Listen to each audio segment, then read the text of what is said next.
Assalamualaikum warahmatullahi wabarakatuh. Nama saya Siti Memuna dengan NIM 20083040993. Di sini saya ingin mempresentasikan tentang penelitian terdahulu.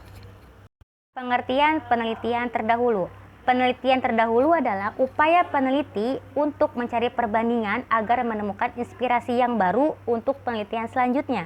Pada bagian ini, peneliti mencantumkan berbagai hasil penelitian terdahulu terkait dengan penelitian yang hendak dilakukan. Kemudian membuat ringkasannya. Penelitian terdahulu dapat diartikan bahwa dalam melakukan penelitian sebagai karya ilmiah diperlukan riset dan juga penelitian yang mendalam. Dalam pelaksanaannya, penulis membutuhkan referensi yang mana referensi tersebut menjadi materi penguat atau dasar teori yang digunakan untuk memperkuat penelitian atau isi karya ilmiahnya. Salah satu hal yang penting dalam referensi adalah penelitian terdahulu.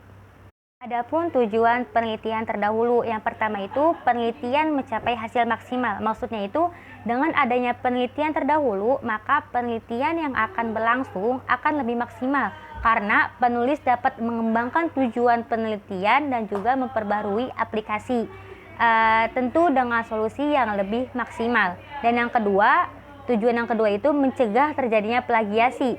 Maksudnya itu adanya penelitian terdahulu di dalam karya tulis ilmiah untuk membuktikan bahwa penelitian yang akan dilakukan benar-benar asli, valid, karena tidak ada unsur plagiasi. Dengan adanya penelitian terdahulu, membaca dapat mengetahui tidak adanya unsur plagiasinya.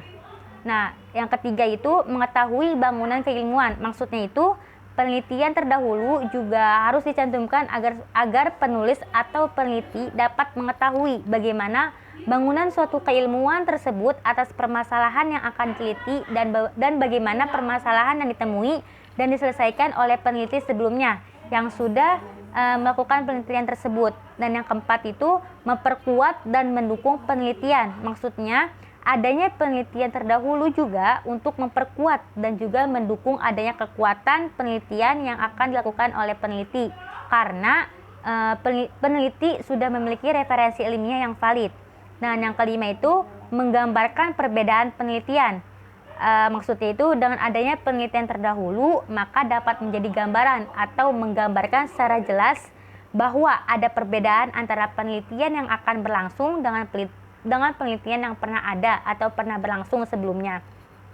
Jadi tujuan itu ada 5. Yang pertama penelitian mencapai hasil maksimal, yang kedua mencegah terjadinya plagiasi, yang ketiga mengetahui bangunan keilmuan, dan yang keempat memperkuat dan mendukung penelitian, dan yang kelima itu menggambarkan perbedaan penelitian. Manfaat penelitian terdahulu itu ada 4. Yang pertama itu berguna untuk mengetahui bagaimana metode penelitian dan hasil-hasil penelitian yang dilakukan. Yang kedua itu penelitian terdahulu digunakan sebagai tolak ukur penelitian untuk menulis dan menganalisis suatu penelitian. Yang ketiga, dapat memacu peneliti untuk dapat meneliti dan juga mendapatkan solusi serta penyelesaian masalah yang baru. Yang keempat itu untuk mendukung dan juga sebagai penguat agar penelitian tidak sia-sia. Langkah-langkah atau cara dalam membuat penelitian terdahulu itu ada 4 langkah. Yang pertama, mencari judul atau topik yang sesuai.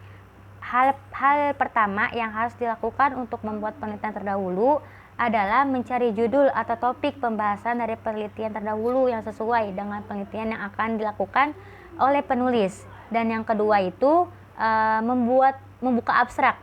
Maksudnya kan setelah mencari topik atau judul yang sesuai, membuka abstrak di dalamnya bagian abstrak tersebut memuat berbagai isi dan juga maksud dari berlangsungnya penelitian yang pernah dilakukan, dan kemudian tercantum juga latar belakang masalah yang dilakukan, rumusan masalah, landasan teori, metode penelitian, dan juga kesimpulan yang penting dan harus diperhatikan untuk menjadi penguat di penelitian yang akan dilakukan. Dan yang ketiga itu menulis studi pendahuluan. Maksudnya selanjutnya itu menulis studi pendahuluan. Maksudnya menuliskan studi pendahuluan yang akan ditulis di dalam karya ilmiah pada penelitian yang akan terlaksana.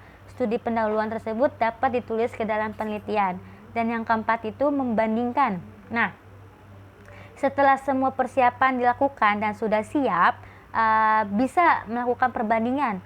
Lakukan perbandingan dari penelitian terdahulu dengan penelitian yang akan datang. Pentingnya melakukan perbandingan ini adalah agar topik atau masalah yang dibahas tidak sama dan penelitian yang akan terlaksana nantinya memuat masalah dan penyelesaian masalah yang baru. Mungkin sekian dari saya, kurang lebihnya mohon maaf. Wassalamualaikum warahmatullahi wabarakatuh.